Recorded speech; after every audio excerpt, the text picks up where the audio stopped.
நாம் எடுத்து வாசிக்கலாம். தானியேல் புஸ்தகம் 3வது அதிகாரம் 8வது வசனம்.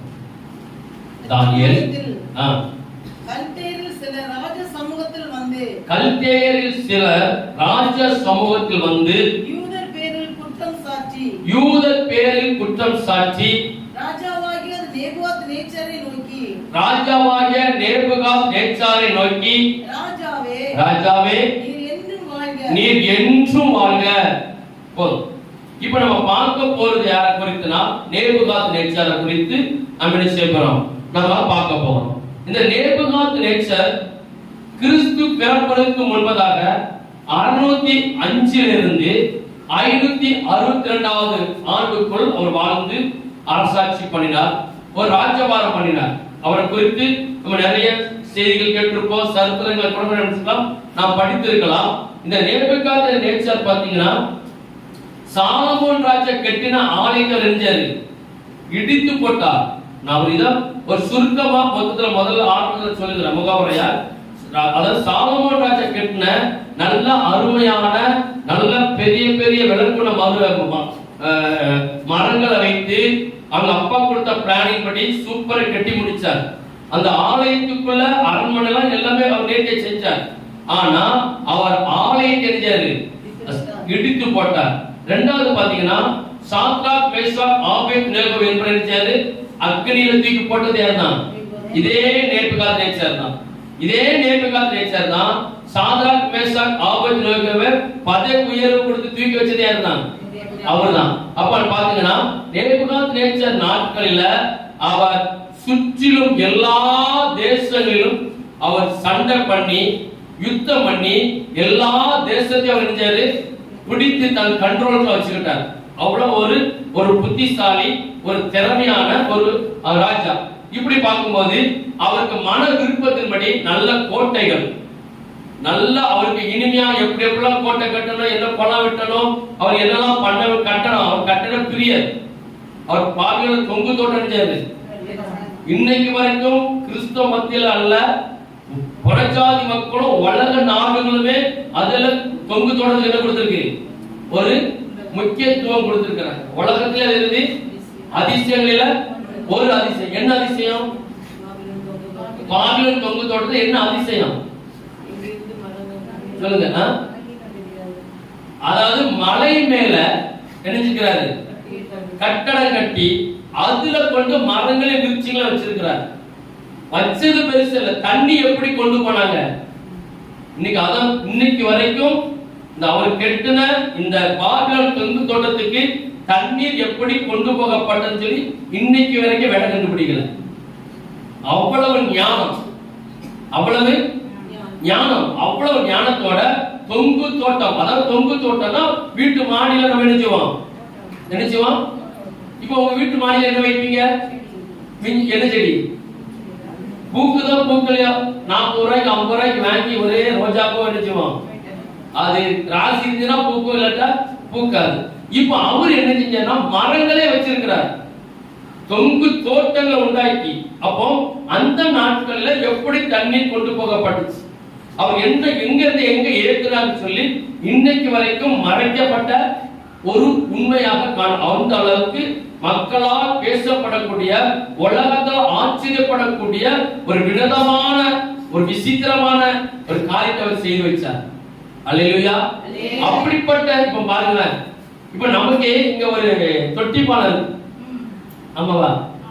அத ரசிச்சு பார்த்தா நம்மளால நினைச்ச முடியாது. கேட்டீங்களா? பாத்துக்கீங்களா?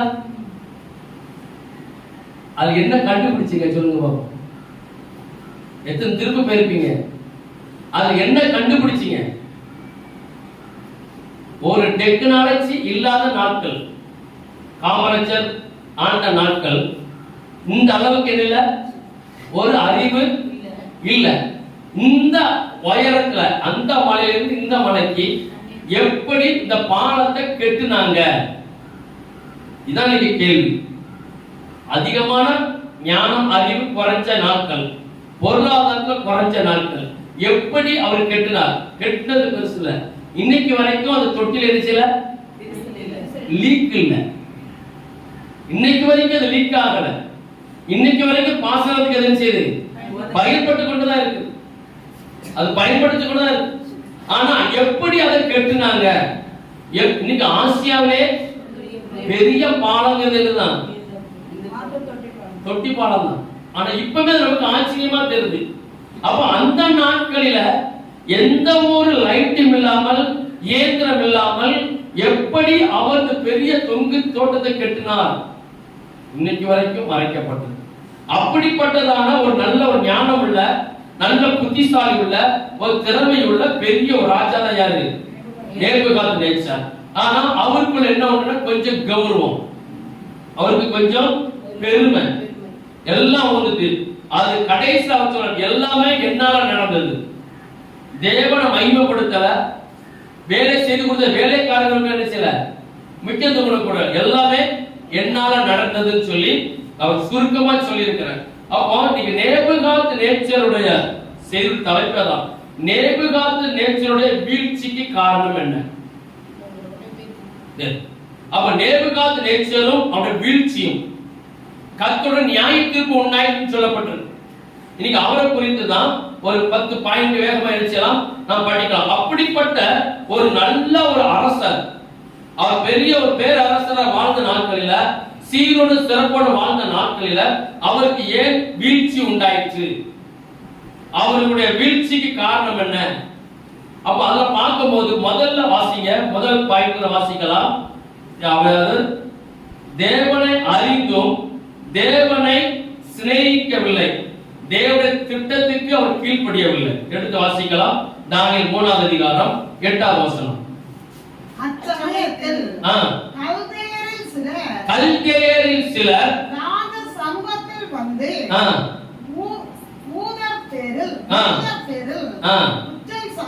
குற்றம் சாட்டி ராஜாவாகிய நேபுகாத்நேச்சரே,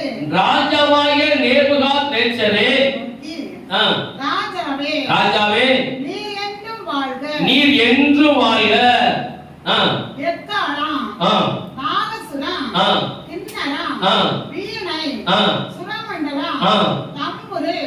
முதலான சகலவித கீத வாத்தியங்களின் சத்தத்தையும் கேட்கிற எந்த மனுஷனையும் தாழம் விழுந்து பொச்சிலே பணிந்து கொள்ள வேண்டும் என்று எவனாகிலும். சரி போ 29ஆம் வசனம். 29. சாத்ராக் மேஷாக் ஆபேத்நேகோ என்பவர்களுடைய தேவனுக்கு விரோதமாக தூஷண வார்த்தைகளை சொல்லுகிற எந்த ஜாதியானும் எந்த பாசைக்காரனும் அப்போ அவர் செஞ்ச அந்த சிலையை எரிச்சனும் வணங்க வேண்டும்.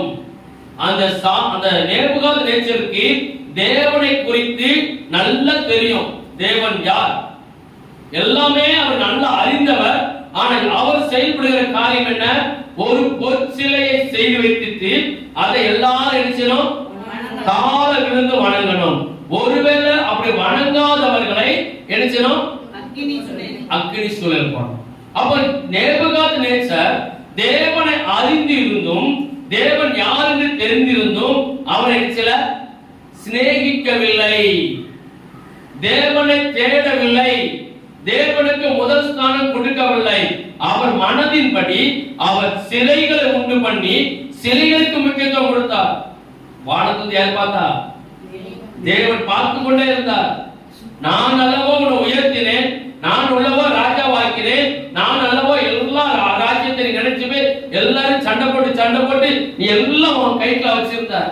ஆனா நீ என்ன நினைச்சா மறந்து விட்டாய். அப்ப இவர் வீழ்ச்சிக்கு காரணம் என்ன? முதல் காரணம் தேவனை மகிமைப்படுத்தல. சின்ன காரியமா இருந்தாலும் சரி, பெரிய காரியமா இருந்தாலும் சரி, நம்முடைய வாழ்க்கையில கர்த்தர் எது செய்தாலும் அதை நம்ம முதல்ல தேவனுக்கு என்ன செய்யணும்? நன்றி செலுத்தணும். ஒரு நாள் கூட நாம் நினைச்சக்கூடாது தேவனை சின்ன காரியத்தை மறந்து விடக்கூடாது. சின்ன காரியம் தானே என்று சொல்லி அன்னைக்கு ஆபிரகாம் பலி செலுத்தினார். ஆனா பலி செலுத்தி கொண்டு இருக்கும் போது இது சின்ன விஷயம் தானே, புறா குஞ்ச தலையை துண்டிக்க சொன்னார். அவர் என்ன செய்யல? துண்டிக்க சும்மா திருகி போட்டுட்டார். அவர் பார்வைக்கு சின்னதா இருந்தது, ஆனா தேவனுடைய பார்வைக்கு அது பெரிய தவறாக போச்சு. உடனே அவன் பலி செலுத்தி கொண்டு இருக்கும் போது தேவன் இறங்க வேண்டிய இடத்துல தேவனால் அருள்க்கப்பட்ட, தேவனால் வெறுக்கப்பட்ட பறவைகள் வந்து இறங்கி அதை பட்சித்தது. கர்த்தர் பார்த்தார், ஆபிரகாமே நான் உன்னை என்ன சொன்னேன், உன்னை எப்படி பலி செலுத்த சொன்னேன், நீ எல்லாமே சரிதான் செய்தா, ஆனா ஒரு சின்ன காரியத்துல புறா குஞ்ச கூட நான் சொன்ன மாதிரி நீ செய்யாதனால நான் உனக்கு குழந்தைய தருவேன், நான் பண்ண பொறுத்தனைய உனக்கு பண்ண உடன்படிக்கையை நான் தருவேன், ஆனா உனக்கு இன்னும் குழந்தை பிறக்கல, உனக்கு பிள்ளை பிறக்கும், ஆனா உன் சந்ததி 400 வருஷம் எகிப்து ஆண்டியா இருக்கும். மிஸ்டேக் எங்க? மிஸ்டேக் எங்க? கீழ்ப்படியல, தேவனை தொழுது கொள்கிற இடம்.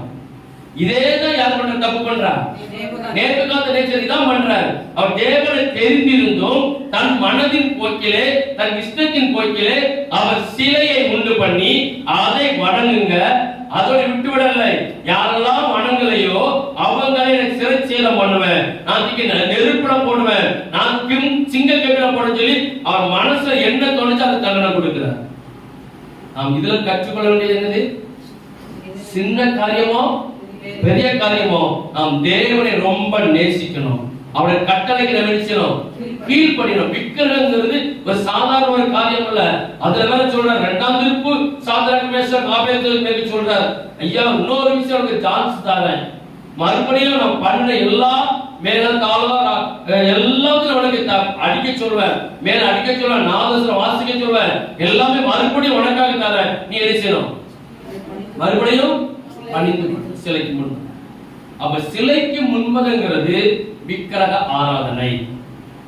நாம் தேவனை மறந்து, நாம் சத்தியம் தெரிஞ்சும் நாம் தேவைக்கு தகுந்தாற் போல இந்த பூமியில் உள்ள உலகத்துக்கு போய் நம்ம வாழ வேண்டிய ஒரு நோக்கத்துக்காக நாம் இப்படி விக்கிரக ஆராதனை போல நாம் இருந்து செயல்படுவோமானால் தேவன் பார்ப்பார், நமக்கு அநேக காரியங்கள் வீழ்ச்சியில போய் நிற்கும். கர்த்தர் அதான் சொல்றார். நாம் இன்னைக்கு நேபுகாத்நேச்சர் போன நோக்கமே அவர் வார்த்தைக்கு என்ன செய்யல?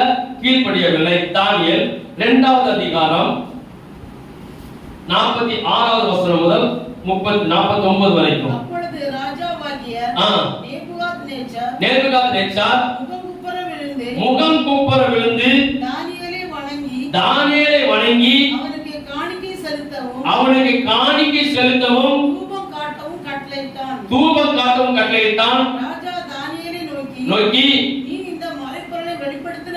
நீ இந்த மறைபொருளை வெளிப்படுத்தினபடியால் மெய்யாய் உங்கள் தேவனே தேவர்களுக்கு தேவனும் ராஜாக்களுக்கு ஆண்டவரும். போதும், அது அப்படி இருக்கட்டு.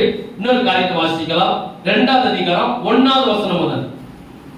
நேபுகாத்நேச்சர் ராஜ்யபாரம் பண்ணும் 2ஆம் வருஷத்திலே நேபுகாத்நேச்சர் ஒரு சொப்பனங்களை கண்டார். அதனால் அவனுடைய ஆவி கலங்கி, ஒரு நாள் நேபுகாத்நேச்சர் ராத்திரி என்ன பார்க்கிறாரு? சொப்பனம் பார்க்கிறார். அந்த சொப்பனத்துல அவருக்கு என்னஞ்சிட்டு? ஆவி கலங்கிட்டு. ராத்திரி என்னச்சல? தூக்கம் வர, ஒரே பயம், ஒரே பயத்தில் அவர் நினைச்சாரு, கலங்கடிக்கப்பட்டு கொண்டிருக்கிறார்.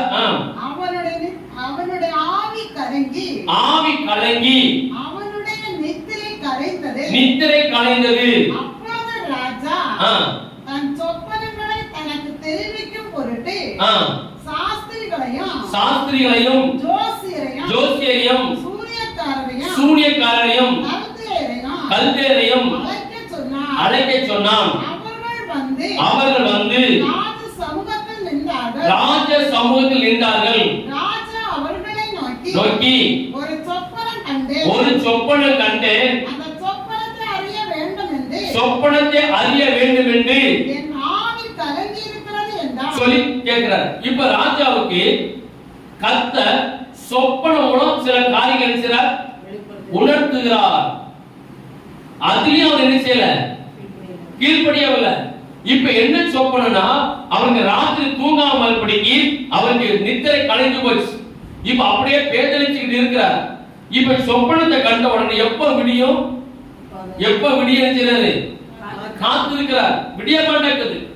இப்ப விடிஞ்ச உடனே நேர யாரை கூப்பிடுகிறார், சாஸ்திரிகள், சோசியர்கள், சூனியக்காரர்கள், கல்தேயர்கள்.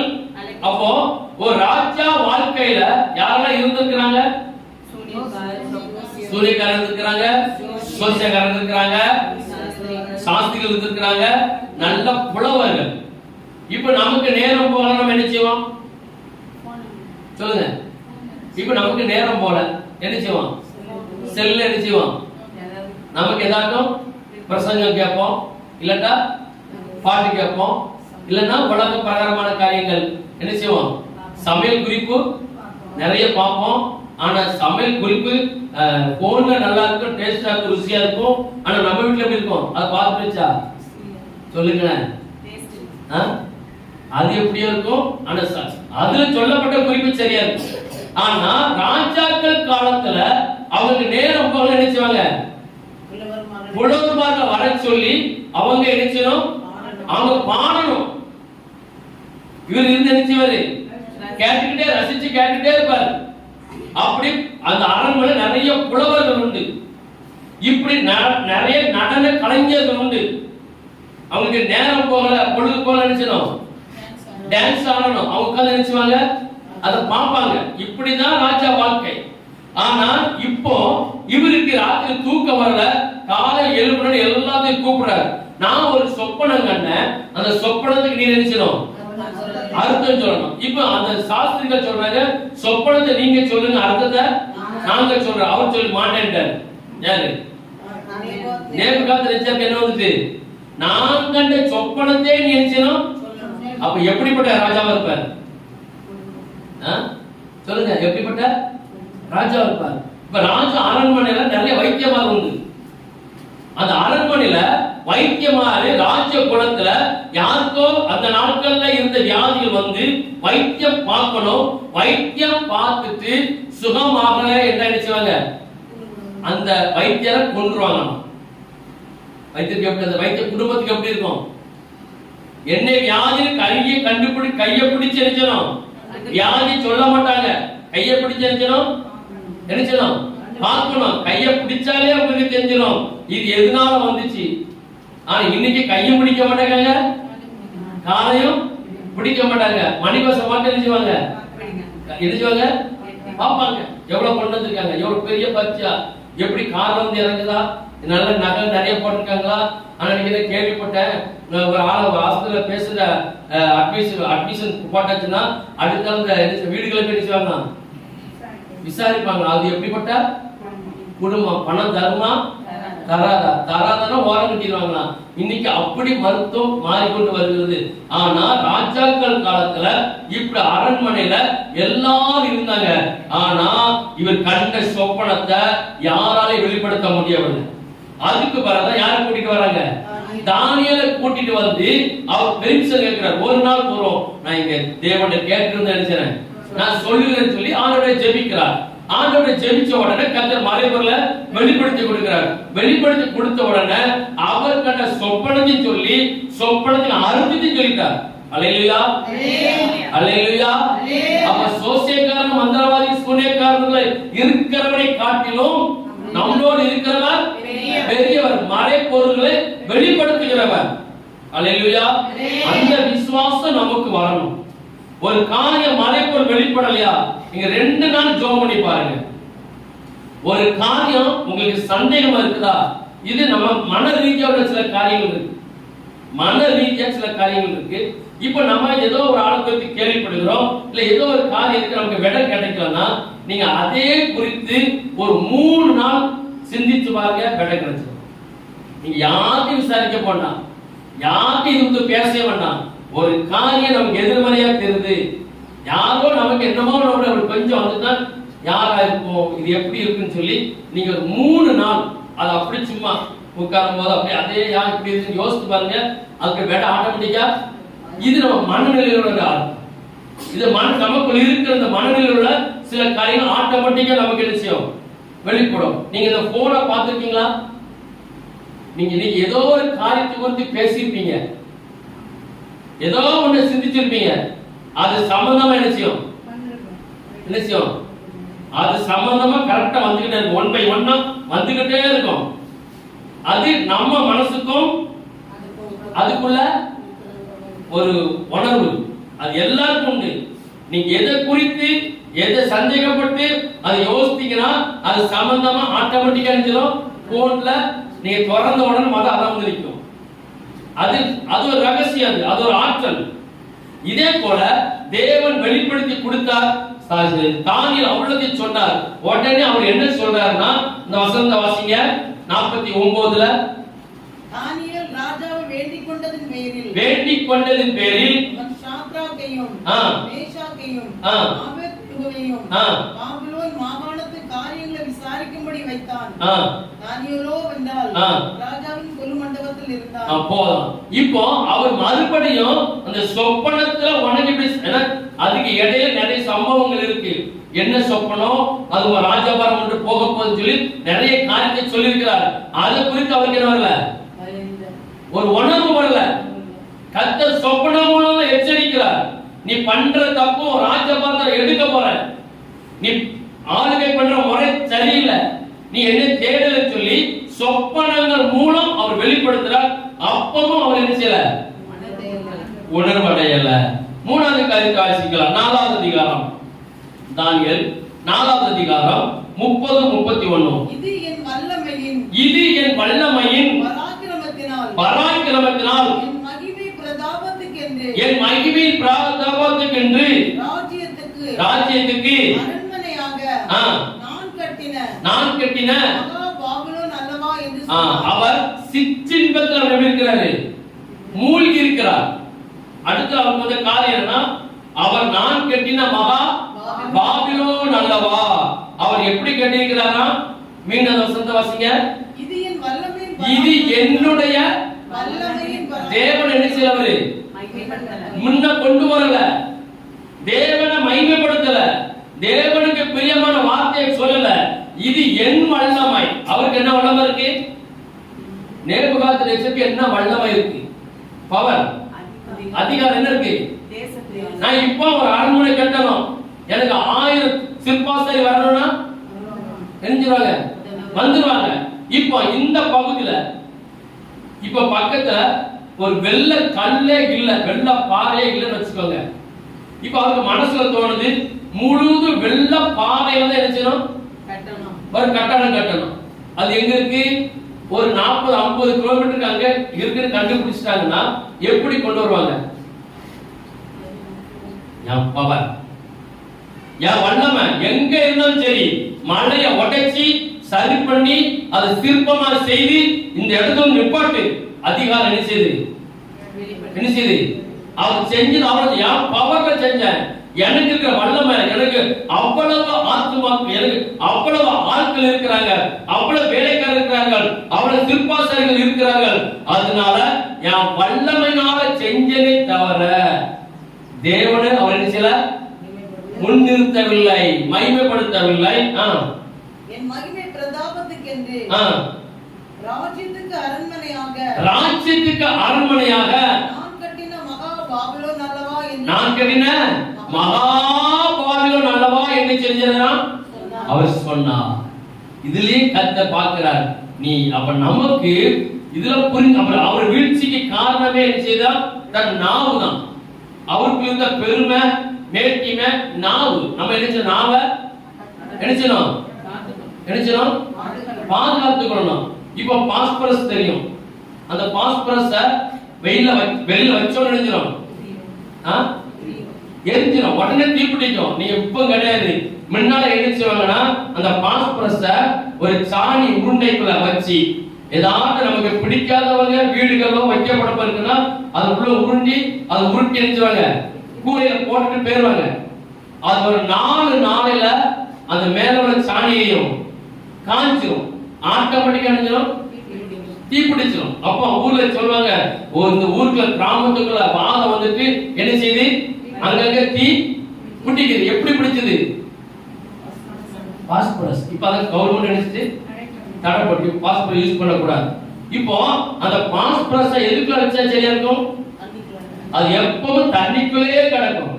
அதே போலதான் நம்ம நாக்கு பாஸ்பரஸை காட்டிலும் சொல்லுங்க அதிக விஷம் உள்ளது, அதிக நெருப்பு உள்ளது. காட்டு எரிஞ்சிடும், கொளுத்திரும், நாக்கு எரிஞ்சிடும்.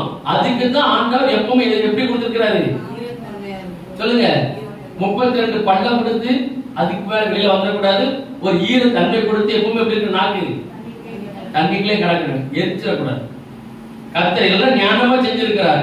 இதே போலதான் இந்த நேபுகாத் நேச்சர் தன் வாயால, தன்னுடைய பேச்சால, தன்னுடைய பெருமையினாலதான் அவன் வீழ்ச்சி அடைகிறார். அப்ப அவர் என்ன சொல்லி, இதெல்லாம் கெட்டதெல்லாம் என்னுடைய மகாபலம், என்னுடைய பாரம், என்னுடைய ராஜபாரம், எனக்கு இந்த செல்வாக்கு வச்சு செய்தேன்னு சொன்னார். அடுத்ததாக ஒரு காரியத்தை பார்க்கலாம். 4வது 3வது அதிகாரம், தானியேல் 3வது அதிகாரம் 1வது வசனம் முதல். ராஜாவாகிய நேபுகாத்நேச்சார் 60 முழ உயரமும் 60 முழ உயரமும் 6 முழ அகலமுமான ஒரு பொற்சிலையை பண்ணிவித்து பாபிலோன் மாகாணத்தில் இருக்கிற தூரா என்னும் சமபூமியிலே நிறுத்தினான். ராஜாவாகிய நேபுகாத்நேச்சார் தேசாதிபதிகளையும் அதிகாரிகளையும் தலைவரையும் நியாயாதிபதிகளையும் பொக்கிஷக்காரரையும் நீதி சாஸ்திரிகளையும் விசாரிப்புக்காரரையும் நாடுகளில் உள்ள உத்தியோகஸ்தர் எல்லாரும் அந்த நாட்டில் இருக்கிற எல்லாத்தையும் வரவழைச்சு ஒரு பெரிய சிலையை பிரதிஷ்டை பண்ணுகிறார். யார மறந்துட்டாரு? அவருக்கு ஆளுகை கொடுத்த தேவனை மறந்துட்டு ஒரு பெரிய சிலை செய்து அந்த சிலையை பிரதிஷ்டை பண்ணுகிறார். அப்பொழுது தேசாதிபதிகளும் அதிகாரிகளும் தலைவரும் நியாயாதிபதிகளும் பொக்கிஷக்காரரும் நீதி சாஸ்திரிகளும் விசாரிப்புக்காரரும் நாடுகளில் உள்ள உத்தியோகஸ்தர் யாவரும் ராஜாவாகிய நேபுகாத்நேச்சார் நிறுத்தின சிலையின் பிரதிஷ்டைக்கு வந்து பிரதிஷ்டை எதுக்கு வைக்கிறாராம்? இது என்னுடைய பலத்தினால் கெட்டின பெரிய சிலை. நான் இப்ப எப்படி பண்ணியிருக்கேன்? என்னுடைய ஞானத்தின்படி, என் மன விருப்பத்தின்படி நான் பெரிய சிலை செஞ்சிருக்கிறேன். அந்த சிலையை பிரதிஷ்டை பண்ண போகிறேன். அதுக்கு மாகாணத்தில் இருக்கிற எல்லா ஆளுநர்கள், எல்லா தலைவர்கள், தலைவர் யாரெல்லாம் உண்டோ எல்லாரும் வந்து அதை நிச்சயம் வணங்கணும் சொல்லி பிரதிஷ்டைக்கு எல்லாருக்கும் அவர் அழைப்பு விட்டார். காரணம் என்னன்னா, என்னோட ஞானத்தினாலும் என்னோட நம்பிக்கையினாலும் இதை நினைச்சேன். அப்ப நமக்கு கர்த்தர் நிறைய ஆசீர்வாதங்களை தரும் போதும், கர்த்தர் நமக்கு நிறைய நன்மைகளை தரும் போதும் நாம் தேவையான காரியத்தை செய்யக்கூடாது, தேவையான காரியத்துக்கு உடன்படக்கூடாது, தேவையில்லாத ஞானத்துக்கு உடன்படக்கூடாது. இப்ப நம்ம கிட்ட நிறைய பணம் இருக்கு, செல்வாக்கு இருக்கு, நான் எல்லா பணம் எனக்கு மிகுதியா இருக்குன்னு சொல்லி நான் என்ன வேணாம்னு செய்வேன்னு சொல்லி செய்யலாம். ஆனா காலங்கள் வரும்போது, கர்த்தர் சில எச்சரிப்பு நம்ம தரும்போது நாம் திருந்தாவிட்டால் எல்லாத்தையும் கர்த்தர் நினைச்சிருவாரு, எல்லாத்தையும் குடிங்க எடுத்துருவாரு. அப்பங்களுக்கு ஐயோ ஐயோன்னு சொல்ல முடியாது, அவர் கர்த்தர் பார்க்க மாட்டார். அப்ப நேபுகாத்நேச்சாருடைய வீழ்ச்சிக்கு காரணம் அவர் தன்னையே நம்பி தனக்கு இந்த ஞானத்தை பயன்படுத்தி தான் பெரியாளுங்கிறதான ஒரு மனம் மேட்சிமை இருந்ததுனாலதான் அந்த பொற்சிலையை செய்ய வேண்டிய அவசியம் இல்லை. அவர் யாரை ஆராதிக்கணும்? ஆண்டவர் ஆராதிக்கணும். இப்ப நமக்கு அது விட்டு விடுகிற ஒரு காலம் ஆயிடுச்சு. இப்ப நமக்கு அது ஆண்டவரை தொழுது கொள்கிற காலம் இனி வருகிற நாட்கள்ல அதிகமா என்ன செய்யாது, இனி இருக்காது. இனி நல்லா தெரிஞ்சுக்கோங்க, இனி சபைகள உபதேசம் இருக்காது, சத்தியத்தை சத்தியமா போதிக்க மாட்டார்கள். காரணம், இப்ப இருக்கிற ஜனங்கள் அதை ஏற்றுக்கொள்ள மனசு இல்லை. தன் போக்கல சுகபோகமான வாழ்க்கை, நமக்கு இஷ்டமான வாழ்க்கை, நமக்கு எப்படி வேணாலும் ஜீவிக்கலாங்கிற மாதிரி இன்னைக்கு பிசாசு வேகமாய் செயல்பட்டு கொண்டிருக்கிறான். இனி வருகிற நாட்களில ஆராதனைகளில் அதிகமா ஒழுக்க கேடுதான் நிச்சயம் இருக்கும், அவலட்சணமான காரியங்கள் இருக்கும். ஆனா ஆராதனை இருக்கும். ஆராதனையில ஆண்டவர அசைவாடுதல் இருக்காது, தேவ வல்லமை இருக்காது, தேவன் பேச மாட்டார். ஆனா ஆராதனை நல்ல துதி பாடல் எல்லாம் இருக்கும். ஆனா அதுக்குள்ள யார் இருப்பா? பிசாசு. இனி வருகிற நாட்கள் சத்தியம் போதிக்கப்பட முடியாது. ஏன்னா மக்களுக்கு அது ஏற்றுக்கொள்ள மாதிரி சொல்லுங்க. சத்தியம் சொன்னா பிடிக்கல. இப்படிதான் வேதத்தை சொல்லிருக்கு, இதுதான் செய்யிருக்குன்னா அவங்க வேற ஒரு வசனத்தை கொண்டு வந்து ஆர்குமெண்ட் பண்றாங்க. இதுல இப்படி சொல்லியிருக்க, இது அவர் அப்படி எப்படி சொன்னாங்க? நமக்கு வேத பிரமாணத்தின்படி நடந்தாதான் நமக்கு எங்க போக முடியும்? பரலோகராஜ்யம். உலகத்தில் உள்ளவைகளும் அன்பு கூறாதீர்கள். உலகத்துக்கு நமக்கும் சம்பந்தமே. உயிர் வாழணும், இங்க வாழணும். ஆனா ஆவிக்குரிய ரீதியில நாம் ரொம்ப தெளிவா இருக்கணும். காலம் கடந்து கொண்டு இருக்கிறது. இன்னைக்கு நமக்கு ஆயுசு கூடுதா குறையுதா? அப்ப வயசு கூடுதா குறையுதா? கொஞ்சம் யோசித்து பாருங்க. வயசு கூடுது, ஆயுசு நமக்கு நியமிக்கப்பட்ட காலத்திலிருந்து ஒவ்வொரு நாள் இருந்துச்சு. நம்ம ரொம்ப எச்சரிக்கையா இருக்கணும், ரொம்ப எச்சரிக்கையா இருக்கணும். நேபுகாத் நேச்சரை போல நாம் நினைச்சக்கூடாது. இப்படி தன்னுடைய நம்பிக்கை நம்ம மேல நம்பிக்கை வைத்து நம்மையே சார்ந்து நம்மளே வாழக்கூடாது. அடுத்த ஒரு காரியத்தை எடுத்து வாசிக்கலாம். அதே வசனத்துல எரேமியா 17வது அதிகாரம் 5வது வசனமும் 5வது வசனத்தை வாசிங்க. எரேமியா 17:5. மனுஷன் மேல் நம்பிக்கை வைத்து மாம்சமானதை தன் புயபலமாக்கிக் கொண்டு கர்த்தரை விட்டு விலகுகிற இருதயமுள்ள மனுஷன் சபிக்கப்பட்டவன். அப்ப நேபுகாத் நேச்சருக்கு என்ன வந்துட்டு? சாபம். அவர் யாருமே நம்பிக்கை வச்சாரு? அங்க இருக்கிற எல்லா அதிகாரிகள் எல்லாருமே நம்பிக்கை வச்சு ஒரு 6 வாரம் பண்ணினார். ஆனா கர்த்தர் சொல்றார், நீ மனுஷன் மேல் நம்பிக்கை வைக்காத. அஸ்கன் மீண்டும் வசனத்தை. கர்த்தர் மேல் நீ நம்பிக்கை வைத்து கர்த்தரை தன் நம்பிக்கையாக கொண்டிருக்கிற மனுஷன் பாக்கியவான். கர்த்தரை நம்பிக்கையாக கொண்டிருக்கிற மனுஷன் பாக்கியவான். அப்போ நமக்கு என்ன சொல்லப்பட்டிருக்கு? நாம் தேவனை மறப்போமானால், மனுஷன் மேல் நம்பிக்கை வைப்போமானால் அது என்னது? சாபம். சாபம் என்னது? சாபம் என்னது? சத்தமா சொல்லுங்க. ஆசீர்வாதம் முடிஞ்சது. ஆனா இன்னைக்கு சாபன மக்கள் என்ன செய்றாங்க? பயப்படுறாங்க. அப்படி ஊழியக்காரர் பயம் காட்டிட்டானே. ஊழியக்காரர் நினைச்சாங்க பயம் காட்டிட்டாங்க. சாபம். சாபம் என்ன? சாபம். சாபம்ங்கிறது ஒரு பயப்பட வேண்டிய அவசியம் இல்லை. சாபங்கிறது தேவனால் நிறுத்தி வைக்கப்படுகிற ஆசீர்வாத குறை. இவ்வளவுதான். நம்ம சிம்பிளா இருந்தா அதை பயப்பட வேண்டியல. அந்த சாபத்தை விட்டு ஈஸியா செய்யலாம். ஆனா நம்ம ஊழியக்காரர்கள் கொடுக்கிற பயம் காட்டுதல் இருக்கு எப்படி இருக்கு? அதிகம். இது சாபம். உன் குடும்பம் இருக்கட்டும். கத்தல் சாபம்னா நீ நிர்மலமாக போற அர்த்தம். ஆனா பயிர வேண்டிய அவசியம் இல்ல. அதுக்கு பக்கத்துல என்ன இருக்கு? ஒரு மாற்று சாபத்தை முறிக்கிறதுக்கும் சாபத்தை விட்டு வெளியில வருவதற்கும் மாற்று வழி இருக்கிறது. ஆனா அதை சொல்லி கொடுக்க மாட்டாங்க. நீ கத்திற்கு கொடு, நீ கொடுக்கலனா வீட்டுல சொல்லுங்க சாபம் வரும். சாபம் வரும். அந்த சாபம் அதுல வேற ஐயோ இந்த மாவட்டத்தை மாதிரி பெரிய ஐயோ விதவிகள் போட்ட சாபம் சொல்லுங்க. விதவிகள் போட்ட சாபம் இங்க ஐயோ இங்க ஏன் பள்ளிக்கு அவங்க தேவனுடைய காரியங்கள் பெரிய ஆளுங்களா? இல்லையே. அவ இயேசுவின் நாமத்தை சொன்னா, இயேசுவின் ரத்தத்தை சொன்னா முறிய போகுது. ஆனா இங்க அப்படி பயம் கட்டுறாங்க. இல்ல, பயப்பட அவசியம் இல்ல. யார் என்ன சாபப்பட்டாலும் கர்த்தர் நம் பட்சத்தில் இருக்கும்போது, கர்த்தர் நம்ம கூட இருக்கும்போது, நாம் கர்த்தருக்குள்ள இருக்கும்போது சாபம் என்ன செய்யுது? என்ன செய்யுது? ஒண்ணு செய்யுது. ஆசீர்வாதமாய் மாறும். ஆனா பயப்படக்கூடாது. ஆனா தேவனே சொல்றாரு, நீ என்னை ஆராதிக்காம மனுஷனை பிரியமா நடத்துற சாபம். சாபம் நமக்கு என்ன சாபம் வந்துச்சு? ராஜபாரம் போயிடுச்சு. நம்ம கடைசியில் வாசிக்கலாம். தானியேல் 4வது அதிகாரம் 30வது வசனத்தை வாசிங்க. இது என் வல்லமை பராக்கிரமத்தினால் மகிமை பிரதாபத்துக்கு என்று ராஜ்யத்துக்கு அரண்மனையாக நான் கட்டின மகா பாபிலோன் அல்லவா என்று சொன்னான். அப்ப பெருமை அடுத்தவங்க என்ன வந்துச்சு? பெருமை, மேட்டிமை, அகங்காரம். எல்லாம் வந்துட்டு. ஆனா கர்த்தர் சொல்கிறார், நான் உன்னை ஆசீர்வதிக்கும் பொழுது நீ உனக்கு என்ன வரக்கூடாது? என்ன வரக்கூடாது? பெருமை வரக்கூடாது, மேட்டிமை வரக்கூடாது. நமக்கு வர வேண்டிய என்னது? என்னது? தாழ்மை, பொறுமை, சகிப்புத்தன்மை எல்லாம் நமக்கு வந்துடணும். ஆசீர்வாதம் மேல வேற வர வர நமக்கு வர வேண்டிய என்னது? என்ன செய்யணும்? பொறுமை.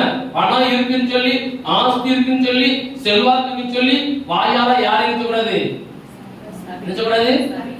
இன்னைக்கு நம்ம கையில போன நாளைக்கு சொல்லுங்க, இன்னைக்கு நம்ம கையில லாக்கர்ல நகை நாளைக்கு சொல்லுங்க வேற ஒரு கையில புடிங்கி ஈஸியா கையில கொடுத்துட்டு போயிடுறாரு. ஒரு நொடி போல இதெல்லாம் உலகத்துக்குரியது. ஆனா ஆசீர்வாதம் வரணும். அந்த ஆசீர்வாதத்தை நம்ம என்ன செய்யணும்? சுதந்திரிக்கணும். காத்து கொள்வதற்கு நமக்கு கர்த்தர் கொடுத்திருக்கிறார். நம்ம எல்லா காரியத்தையும் என்ன செய்யணும்? தாழ்மையிலோடு தான் கர்த்தர் நினைச்சார், கிருபையில அளிக்கிறார். கிருபைங்கிற ஆசீர்வாதம் உள்ள வரும். இப்ப பாருங்க, அடுத்த வசனத்தை வாசிக்கலாம். தானியேல் 4வது அதிகாரம் 27வது வசனம். ஆகையால் ராஜாவே, நான் சொல்லும் ஆலோசனையை நீர் அங்கீகரித்துக் கொண்டு நீதியை செய்து பொது பாவங்களையும் சிறுமையானவர்களுக்கு இறங்கி. இப்போ தானியேலை கொண்டு கர்த்தர் ஒரு தீர்க்க தரிசனமா சொல்கிறார். அதுக்கு அவர் என்ன செய்யல? கீழ்ப்படியல. அதை நம்ம படிக்கிறோம்.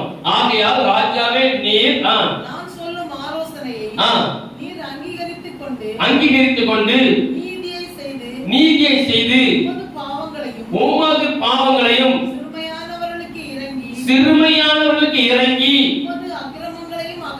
அகற்றிவிடும். அப்பொழுது அப்போ தானியேலை கொண்டு கர்த்தர் மறுபடியும் என்ன செய்றார்? தீர்க்க தரிசன எச்சரிக்கை. தீர்க்க தரிசனம் என்னது? இன்னைக்கு வந்து தீர்க்க தரிசனம் என்னது? இன்னைக்கு ஊழியக்கார வாய்ந்த தீர்க்க தரிசன வார்த்தை என்ன? சொல்லுங்க. வீட்டு முன்னே நினைச்சேன் ஒரு பெரிய காரை காண்கிறேன். எப்படி வருது? உங்க வீட்டு மேல நீங்க ஒரு மாடி கட்டிருக்கீங்க. கர்த்தர் அடுத்த வருஷத்துல உங்களுக்கு இன்னொரு மாடி கட்டுறதுக்கு நினைச்சவாரு. உங்க பிள்ளைகளை நான் லண்டனுக்கு கொண்டு போற மாதிரி கர்த்தர் ராத்திரி எனக்கு காமிச்சார். இப்ப நினைச்சேன். சொல்லுங்க, இது என்னது? இது என்னது? தீர்க்க தரிசனங்கிறது தீர்க்கமான வார்த்தை. நம்மளை கண்டித்து உணர்த்துறது தான் நம்ம என்ன செய்யணும்? தீர்க்க தரிசனத்துக்கு எதிர்பார்க்கணும். நான் இன்னைக்கு எனக்கு ஒரு ஆசீர்வாதம் இல்லை, நான் ஊழியம் செய்துட்டு இருக்கிறேன், எனக்கு ஏதோ ஒரு சின்ன தொய்வு வருது, ஏதோ ஒரு எனக்கு தாக்கி கொண்டு இருக்கிறது, எனக்கு ஊழியத்தில் எழுத முடியல. ஏன் ஆண்டவரை? என்னன்னா நான் ஏதோ ஒரு மீட்டிங்கில் கலந்துருக்கும் போது கர்த்தர் ஊழியக்காரமா நினைச்சுவாரு. என்ன பேசுவாரு? நீ தாமஸ், நீ வந்திருக்க, நீ நாளைக்கு என்ன செய்ய போற? வேற ஒரு இடத்துக்கு டிரான்ஸ்ஃபர் ஆகி போய் நீ 500 பேர் இருக்கிற இடத்துக்கு என்ன செய்ய போற? இதான் தீர்க்க தரிசனம். நீ கலங்கி கொண்டு இருக்கிறாய். நீ எதை நினைச்சு கலங்குறாய்? கர்த்தர் உன்னை செய்வார். இந்த காரியத்தை குணத்துக்கிறார், நீ விடு. இந்த காரியத்தை நீ கலங்குறார் நினைக்காத. இதான் என்னது? நம்ம தீர்க்க தரிசனம் நம்மள சரி பண்றதுக்கு, நேபுகாத் நேச்சரை சரி பண்றதுக்கு தான் இருந்துச்சு. தானியேல் கர்த்தர் அனுப்புகிறார். என்ன சொல்றார்? வாசிங்க, வாசிங்க. ஆகையால் ராஜாவே, நான் சொல்லும் ஆலோசனையும் நீர் அங்கீகரித்துக் கொண்டு நீதியை செய்து என்ன சொல்றாரு? தீர்க்க தரிசன வார்த்தை என்ன வருது? நீர் செஞ்சாலும் பாவம். அப்போ தேசத்துல என்ன பண்ணிருக்கிறாரு? சிறுமைப்பட்டவர்களை ஒடுக்கி இருக்கிறார். நீ சிறுமைப்பட்டவர்களை ஒடுக்காதே. அடுத்த எழுந்திருக்கிறாரு அக்கிரமம், கிரமம். கிரமம் என்னது? கிரமம்னா ஒழுங்கு, அக்கிரமம்னா ஒழுங்கு அற்று, சீர்கேடு. அப்ப தேசத்தை என்ன பண்ணிருக்கிறாரு? சீர்கேடு. உங்க அக்கிரமங்கள் எல்லாம் அது என்ன பண்ணுங்க? அகற்றி விடும். ஒருவேளை நீ செஞ்சிட்டேன்னா உங்க வாழ்வு நிச்சயம் ஆயுசு நாள். இதான் என்னது? இதான் தீர்க்க தரிசனம். நீங்க தீர்க்க தரிசனத்தை விரும்பணும். நான் சரியாகிறதுக்கு எனக்கு என்ன வார்த்தை வருது? நான் என்னை உருவாக்குறதுக்கு என்ன வார்த்தை வருது? அது என்ன செய்யணும்? என்ன செய்யணும்? விரும்பணும். நம்மள உருவாக்கணும். கேட்கணும். ஞாயிற்றுக்கிழமை நான் ஆராதனைக்கு போறேன், நான் பிரேயருக்கு போறேன், நான் இப்படி இருக்கேன், எனக்கு கர்த்தர் என்னவா ஆசீர்வாதம் முதல்ல சொல்றாரு. நீ முதல்ல தேவனுடைய ராஜ்யத்தையும் அவர் நீதியும் தேடுங்கள், அப்பொழுது எவைகள் கூட ஆசீர்வாதங்கள் கூட தந்துருவார். இப்போ எனக்கு என்ன ஆசீர்வாதம் தரணுமோ அதான் தருவார். அதுக்கு மிஞ்சி எனக்கு தந்துட்டாருன்னா அதை எனக்கு சொந்தரிக்க முடியுமா? சொல்லுங்க, முடியாது. அப்ப அவருக்கு தெரியும், இவனுக்கு இதை கொடுத்தா இதைத்தான் வழங்கி செய்வான், இதுக்கு மேல செய்ய மாட்டான். அப்ப கர்த்தர் நமக்கு என்ன செய்வார்? நம்மள அறிஞ்சு நமக்கு என்ன செய்வார்? நல்ல ஆசீர்வாதங்கள் தருவார். சில பேருக்கு பாருங்க நிறைய ஆசீர்வாதங்கள் கொடுத்திருப்பார், அள்ளி கொடுத்திருப்பார், ஆனா அதை அனுபவிக்க அனுக்கிரகம் அழகா வசனம். நான் அவனுக்கு ஆஸ்தியும் ஐஸ்வர்யம் கனமும் நான் எல்லாவற்றையும் கொடுத்தேன், ஆனா அவனுக்கு அனுக்கிரகம் கொடுக்கலையே. இப்ப ஆஸ்தி ஐஸ்வர்யம் கனம் இதெல்லாம் காட்டில மேன்மையானது அனுக்கிரகம் வேணும். நீங்க மத்தியானம் உட்கார்ந்து சுடுசோறு சாப்பிட்டீங்கன்னா அது என்னது? சத்தமா சொல்லுங்க. ராத்திரி உட்கார்ந்து நீட்ட சுட சுட 2 சப்பாத்தி சாப்பிட்டீங்கன்னா காலை எழுப்பி சுட சுட 4 இட்லி அவிச்சு சாப்பிட்டீங்கன்னா அது இல்லாம வீடு நிறைய எல்லாத்தையும் வச்சுட்டு இவ்வளவு மாத்திரம் அள்ளி போனது என்னது? சொல்லுங்க சொல்லுங்க, என்னது? அக்கிரமம். அக்கிரமம். நான் தப்பு சொல்ல, இன்னைக்கு சூழலை மாறிச்சு. இன்னைக்கு உலக சூழலை சாப்பாட்டு முறைகள் தப்பு சொல்ல. நம்ம நீட்ட சாப்பிட்டாலும் நிறுத்தி சாப்பிட்டாலும் சூட சாப்பிட்டாலும் மன திருப்தியா இருக்கிறோமா? இந்த அனுக்கிரகம் நமக்கு இருக்கா? இருக்கா இல்லையா? இருக்கா இல்லையா? போதும், இது போதும். நீட்டா ராத்திரி பெட்ல போய் படுத்தீங்களா, காலை எழும்பும்போது எப்படி இருக்கணும்? இயேசுவே ஸ்தோத்திரம் சொல்லி எழும்பணும். அதை விட்டுட்டு நீ காலடிக்கு ஆரம்பிச்சு நீ காலடிக்கு முன்ன கடன்காரன் வந்துருவானோ, பேங்க்காரன் வந்துருவானோ, நீ அவட்ட வாங்கின கடன் நம்ம என்ன செய்ய, அது என்ன பண்ண மண்டை என்ன செய்யும்? என்ன செய்யும்? பிச்சுக்கணும். இருக்கிறவங்களுக்கு ஒரு குறைச்சல் இல்லை, இருக்கிறவங்களுக்கு நான் ஒரு தப்பு இல்லை. நம்முடைய வாழ்க்கைக்கு நான் சொல்றேன். அப்போ நமக்கு எல்லாமே கத்த தந்தாலும் ஒரு அனுக்கிரகம் தான் என்ன செய்யணும்? நீங்க நல்லா கேட்கணும், ஆண்டவரை நீங்க எனக்கு கொஞ்சம் தந்தாலும் நான் எப்படி இருக்கணும்? எப்படி இருக்கணும்? சமாதானம். நம்ம நீங்க நல்லா பாருங்க, பெரிய பெரிய பெரிய பெரிய ஐஸ்வர்யம் நீங்க பழகி பாருங்க. அவன் படுற பாடம், அவன் படுற கஷ்டம் யாருக்கும் தெரியாது, வெளியில யாருக்கும் தெரியாது, வெளியில யாருக்கும் தெரியாது. நான் சில ஆளுங்க நான் பார்க்கிறேன், பெரிய செல்வங்கள் பல கோடிக்கு இருக்கு, ஆனா வீட்டுக்குள்ள போய் பார்த்தீங்கன்னா முழு நெளிஞ்ச மாதிரி நினைச்சாங்க, நெளிறாங்க. அன்னைக்கெல்லாம் ஒட்ட சொன்னாங்க, பாஸ்டர் நான் நல்லா தூங்கி 4 வருஷம் ஆகும். எவ்வளவு? எத்தனை வருஷம்? சொல்லுங்க. என்ன மாத்திரப்பட்டாலும் தூக்க மாத்திரப்பட்டா தூக்கமே வர மாட்டேன். நான் எப்பவுமே ராத்திரி நினைச்சேன், நான் அப்படியே உட்கார்ந்து அங்க. அன்னைக்கு ஒரு சிஸ்டர் சொன்னாங்க, ராத்திரி தூக்கம் வராம நான் ராத்திரி 2 மணில இருந்து 2:30 மணி வரைக்கும் நான் நினைச்சேன் அந்த விஷயம் கொடுக்குறேங்க. எதுக்கு? உண்மை நடந்தது. ஏகப்பட்ட பணம் செலவு பண்ணியாச்சு. தூக்கம் வராம சொல்றாங்க, நான் சார்பா 2 மணிக்கு எனக்கு முழிப்பு தட்டிடும். நான் 11 மணிக்கு தான் படுக்க தூக்கலாம. நானும் ஏசப்பா ஏசப்பா ஏசப்பான்னு தூக்கி தான் பார்க்கேன். ஆனா நான் ராத்திரி 2:30 மணிக்கு எழுப்பி நான் விஷயம் பண்றேன். எதுக்கு? எதுக்கு? அந்த தூக்கம் வருகிறதுக்கு விஷயம். கர்த்தர் நீங்க நானும் யாரு? சொல்லுங்க. நீங்க நானும் யாரு? தேவனால் அனுக்கிரகம் பெற்றவர். அடுத்த உடனே தூக்கம் குறட்டா உங்களுக்கு. ஆமா இல்லையா? வரணும். வரலன்னா நீங்க ஒன்னே ஒண்ணு கேளுங்க, அப்பா எனக்கு எல்லாம் தந்ததை காட்டுறோம், உங்க அனுக்கிரகத்தை கொஞ்சம் துச்சம் பண்ணுங்க, கொஞ்சம் என்ன செய்யுங்க. நமக்கு அப்பாட்ட கேட்கறத பத்தி அடுத்தவங்க கேட்டாலும் சிரிப்பாங்க, அடுத்தவங்க சொன்னாதான் சிரிப்பீங்க. ராத்திரி ஏசப்பா கொஞ்சம் எனக்கு தூக்கங்கிற அனுக்கிரகத்தை தாங்க. நீச்சா நினைச்சுவாரு. என்னைக்கோ ஒரு நாள் தூக்கம் வரலான்னு பிரச்சனை கிடையாது. என்னைக்கோ ஒரு நாள் நமக்கு என்ன செய்யும்? தூக்கம் வராது. என்னதான் நீங்க உருண்டு புரண்டு கிடந்தாலும், என்னதான் இருந்தாலும் சரி, தூக்கமே செய்யாது. அடிச்சு கொட்ட மாதிரி 5:30 மணிக்கு வருவாங்க தூக்கம். 6 மணிக்கு எழுப்பணும். 6 மணிக்கு எழுப்புறோம்னா எல்லா வேலையும் போச்சு. அது வேற. நம்ம காலமெல்லாம் தூக்கம் வரலன்னா நம்ம செய்ய வேண்டியது ஒண்ணே ஒண்ணு, எனக்கு கொஞ்சம் அனுக்கிறாங்க. இவர் சொல்றார், தீர்க்க தரிசனமா சொல்றார், நீ எல்லாம் வச்சு நீ அக்கிரமத்தை மாத்து, சிறுமைய பிள்ளைகளை பார்க்கிற பாட்டை நீ எல்லாம் வச்சு மாத்து. கடைசி அவர் கொடுத்த தண்டனை என்ன தெரியுமா? தானியேல் 4வது அதிகாரம் 31, 32.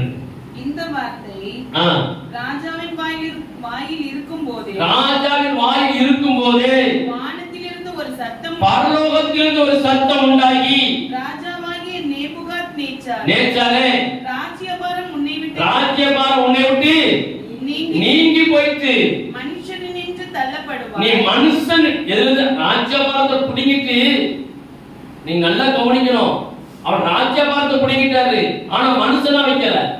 மனுஷன் நீ தள்ளப்பட்டு வெளியின் மிருகங்களோடு நீ வெளியின் மிருகங்களோடு சஞ்சரிப்பாய். எங்க அனுப்புறாரு?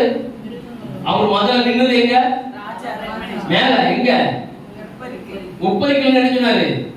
நான் கட்டின மகா பாபிலோன் அல்லவா. இன்னைக்கு நமக்கு கொஞ்சம் ஆஸ்தி வந்து ஐஸ்வர்யம் வந்து ஒரு நல்ல Dress போட்டு கொஞ்சம் மினுக்காட்ட வந்துட்டா ஏழைய கொஞ்சம் இருக்கும்.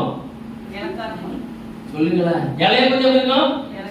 எச மட்டும் கௌரவம் 1 வருஷம் தான் இவர் பிடிக்கு போய் அவனுடைய உட்காரு. மறுபடியும் என்ன செய்ய? நீ அவனுடைய உட்காருங்க. நீ இதுக்கு லாய்க்கு இல்லை. நமக்கு கொஞ்சம் ஞானம் வேணும். கர்த்தர் வசத்தினாருன்னா இப்ப பாருங்க, ராஜா ஆளுகை பிடிக்கிட்டார், ராஜாங்கிற கிரீடத்தை பிடிக்கிட்டார், ராஜா உரிமை பிடிக்கிட்டு நீ மனுஷனா இருக்க கூடாது. நீ எப்படி மாறணும்? போ, மாறா போ. எவ்வளவு கீழ்த்தனமான காரியம். ஆமா, மிருகங்களோடு சஞ்சரித்தான். மாடுகளை போல் புல்லை மேய்வாய். உண்மையா பொய்யா? உண்மையா பொய்யா? மாடை போல புல்ல திங்கிறான். இப்படியே உன்னதமானவர் மனுஷனுடைய ராஜ்யத்தில் ஆளுகை செய்து தமக்கு சித்தமாய் இருக்கிறவனுக்கு அதை கொடுக்கிறார் என்பதை நீ அறிந்து கொள்ளு மட்டும் 7 காலங்கள், நீ 7 காலங்கள் 7 வருஷம் உன்மேல் கடந்து போகும். உன்மேல் கடந்து போகிற மட்டுக்கு நினைச்சேனும் உனக்கு சொல்லப்படுகிறது. அந்நேரமே இந்த வார்த்தை நேபுகாத்நேச்சரிடத்தில் நிறைவேறிற்று. அவன் மனுஷனிலிருந்து தள்ளப்பட்டு மாடுகளைப் போல் பிள்ளை மேய்ந்தான். அவனுடைய தலைமயிர் கழுகுகளுடைய இறகுகளைப் போல. எப்படி மாறிட்டான்? அவன் ராஜாவை இருக்கும்போது முடி எப்படி இருந்திருக்கும்? எப்படி இருந்திருக்கும்? ஏன்னா அரண்மனையில முடி கிடைச்சிருப்பாங்க. அதுக்குரிய தைலங்கள், அதுக்குரிய பராமரிப்பு போட்டு எப்படியும் அந்த காலத்துல ராஜா வளர்ந்து எப்படி இருந்திருப்பாரு? நம்மள மாதிரி சேட் வெட்டி மொட்டையா இருந்திருக்க மாட்டாரு. கொஞ்சம் ஸ்டைலா இருந்திருப்பாங்க. தலைமுடி எப்படி மாறிட்டு? கழுகு ரெக்கை போல மாறி போய்விட்டது. அவனுடைய நகங்கள் பட்சிகளுடைய நகங்களைப் போலவும். எப்படி? பட்சிகள் நகரம் எப்படி இருக்கும்? நீளமா? எவ்வளவு அவலட்சணம் பாருங்க. வளரும் மட்டும் அவன் சரீரம் ஆகாயத்து பனியிலே நனைந்தது. அவன் எங்க போயிட்டான்? வெளியில பனியில கிடக்கிறாரு. ராத்திரி ஆகாயத்துல கிடக்கிறார், பனியில கிடக்கிறார். அந்த நாட்கள் சென்ற பின்பு, அது 7 வருஷம் சென்ற பின்பு நேபுகாத்நேச்சர், இது ராஜா பார்த்துட்டு போயிட்டு இதை விட்டுருங்க. இப்ப கடைசியா வருவோம். நமக்கு கர்த்தர் நல்ல ஆளுகை தந்து நல்ல இருக்கும் போது நாம் என்ன செய்யணும்? தேவனை கனப்படுத்தணும், தேவனை மையப்படுத்தணும், தேவனுக்கு முதல் ஸ்தானம் கொடுக்கணும். அவர் சொல்வதெல்லாம் நம்ம செய்யணும், அவர் செய்தெல்லாம் நமக்கு என்ன செய்யும்? ஆசீர்வாதம். அப்ப நம்ம அவர் கட்டளைக்கு பிரமாணத்துக்கு மீறும் போது சில நாள் நீங்க நல்லா பாருங்களேன். இப்ப நமக்கு இதே மாதிரி வராது. நல்லா உழைப்பாங்க. ஒரு நாளைக்கு 2000 3000 சம்பாத்தியம் பண்ணுவாங்க. வருகிற சம்பாதித்து யார் கொண்டு போவா? வியாதி, ரெண்டாவது வட்டிக்காரர். உன் கையின் பிரயாசத்தை சாப்பிடுறது யாரு? உங்க கையின் பிரயாசத்தை சாப்பிடுறது யாரு? வேற ஒருத்த துன்மார்க்கன் சாப்பிடுறான். இதான் வீழ்ச்சிக்கு அடையாளம். இப்ப வியாதி வரும், சின்ன சின்ன வியாதி மனுஷனுக்கு உண்டு, அது தப்பு கிடையாது. காலமெல்லாம் வியாதி வியாதி வியாதி வியாதின்னு மருத்துவமனைக்கு நினைச்சுக்கூடாது கொடுக்கணும். அது சில தவறுகள், முன்னோர்கள் செய்த தவறுகள், முன்னோர்கள் செய்த பாவங்கள், அது நமக்கு வரும், அது ஒண்ணும் பண்ண முடியாது. ஆனா ஜெபம் பண்ணி அதை நினைக்க முடியும், அதை முறிக்க முடியும். அப்போ நேபுகாத்நேச்சருக்கு கொடுத்த கட்டளை என்னன்னா, அவர் தேவனை கனப்படுத்தல, தேவனுக்கு முதல் ஸ்தானம் கொடுக்கல, தேவன் சொன்னபடி கேட்கல, அவர் பெரிய ராஜாங்கிறதுனால மனமேட்டிமையாகி எல்லாமே சொந்தத்துல எடுத்து செய்ததுனால கர்த்தர் அவனை ராஜாவா இருந்துட்டார், பிடுங்கி ஒரு நியாய தீர்ப்பு 7 வருஷம் கொடுத்துட்டார். நீ இப்படிதான் இருக்கு. அப்ப கர்த்தர் நம்ம கேட்க வேண்டியது ஒண்ணே ஒண்ணு, என்னது? உங்களுடைய அனுக்கிரகம். டெய்லி ஏசப்பா உங்க அனுக்கிரகத்தை எனக்கு என்ன செய்யுங்க, எல்லாம் கொடுத்துட்டு அனுக்கிரகம் கொடுக்கலன்னா என்ன செய்ய முடியும்? சத்தம் சொல்லுங்க. ஒண்ணுமே ஒரு பிரயோஜனம் இல்லை. செல்லவங்களுக்கு பாருங்க, நீங்க நல்லா கவனிச்சு பாருங்களேன், ஏக்கர் கணக்குல வீடு இருக்கு, சொத்து கிடக்கும். ஆமா இல்லையா? ஏக்கர் கணக்குல சொத்து இருக்கும். ஆனா எந்த வீட்டுல உட்காந்துருப்பாங்க? வாடகை வீட்டுல உட்காந்துட்டு இருப்பாங்க. காரணம் சொல்லுங்க. அனுக்கிரகம் இல்ல. ஏக்கர் கணக்குல எங்க திரும்பின சொத்து, அங்க திரும்பின சொத்து, எல்லாம் சொத்தை போட்டுட்டு எங்க போய் உட்காந்துருக்காங்க? வாடகை வீட்டுல. காரணம் வாடகை எவ்வளவு? 15,000 20,000 கொடுத்து. எனக்கு தெரியும், சில பேர் சொல்ல விரும்பல. ஏக்கர் கணக்குல கோடி கோடியை சொத்து வச்சுட்டு வாடகை 20,000 வாடகை கிடைக்கிறாங்க. இதெல்லாம் என்னது? இதெல்லாம் என்னது? தேவனுடைய அனுக்கிரகம் இல்லை. ஆனா உங்களுக்கு எனக்கு நினைச்சிருக்கிறாரு அந்த அனுக்கிரகத்தோடு வாடுவோம். நேபுகாத்நேச்சர் இருக்கிற சில குணாதிசயங்களை நம்ம நினைச்சுவோம், நம்ம விட்டு விடுவோம். இதோட இரக்கத்தை பெறுவோம். கர்த்தர் நம்மளை ஆசீர்வதிப்பார். நான் ஜெபிக்கலாம்.